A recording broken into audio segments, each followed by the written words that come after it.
কাম হলো, এখন আমি ঢাকা যাবো কেমনে? আঙ্কেল আমি সরি, ড্রাইভার বুঝতে পারেনি। এখন আমি ঢাকা যাবো কেমনে? আপনি যদি কিছু মনে না করেন আমি আপনাকে নামিয়ে দিই। আমি অনেক দূর যাবো ঢাকা।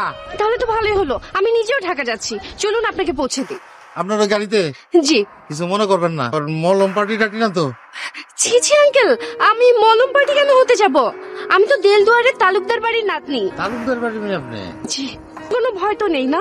যাওয়ার আগে আপনার এই ড্রেসটা চেঞ্জ করে দিব, একটা দোকানে যেয়ে আরেকটা নতুন ড্রেস কিনে তারপর আপনাকে চেঞ্জ করে দিব প্লিজ আঙ্কেল। আর ঢাকা কোথায় যাবেন আঙ্কেল? ঢাকা ভার্সিটিতে যাবো। ওখানে কেউ আছে? আমার ছেলে তো এখানে পড়ে। তাই নাকি? তা কত ব্যাচ, কোন ডিপার্টমেন্টে? তো কিছু তো আমি বলতে পারবো না মা। আমিও ঢাকা ইউনিভার্সিটিতে পড়ি আঙ্কেল, তাই জানতে চাইলাম। আপনি মনে হয় সব জানেন না। জেলা। কি নাম আপনার ছেলে? জাকির।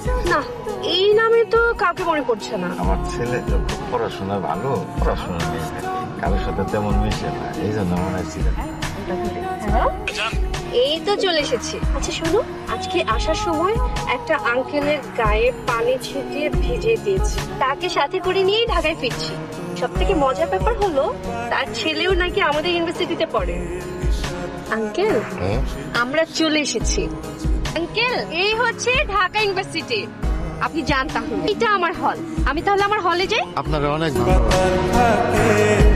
বাবা, আমার একটু উপকার করতে পারেন? কি হয়েছে আপনার? আমার ছেলে এই ভার্সিটিতে পড়ে, কোন ধরে খুঁজতেছি কিন্তু পাইতেছি না। আপনার ছেলের নাম কি? জাকির। তার মোবাইল নাম্বার নাই আপনার কাছে? মোবাইল একটা ছিল, 6 মাস ধরে আমার সাথে অভিমান করে এখনো যোগাযোগ করে। আমি তার জন্য নতুন ফোন কিনে নিয়েছি। আচ্ছা দাঁড়ান, দেখছি দাঁড়ান। গ্রাম থেকে এক চাচা এসে বুঝছে, বিপদে পড়ে গেছে। আচ্ছা ঠিক আছে, লয় চল। এই যে এই চাচার কথা বলছিলাম। আচ্ছা বাজার জাকির, জাকির বাজার বাজার, তুই বাড়ি যাবে না কেন? বাপের কথা তোর মনে পড়ে না? হ্যাঁ আরে চাচা কি বলেন আপনি? উনি জাকির হতে যাবে কেন? ও তো আমাদের বড় ভাই, জ্যাক ভাই। আপনি উল্টাপাল্টা বকতেছেন কেন? আমি আপনার ছেলে হতে যাবো কেন? বাজার, আমি গ্রামের মানুষ হতে পারি, আমার লেখাপড়া না থাকতে পারে, তাই বলে আমি আমার পোলারে চিনবো না? এটা হয়?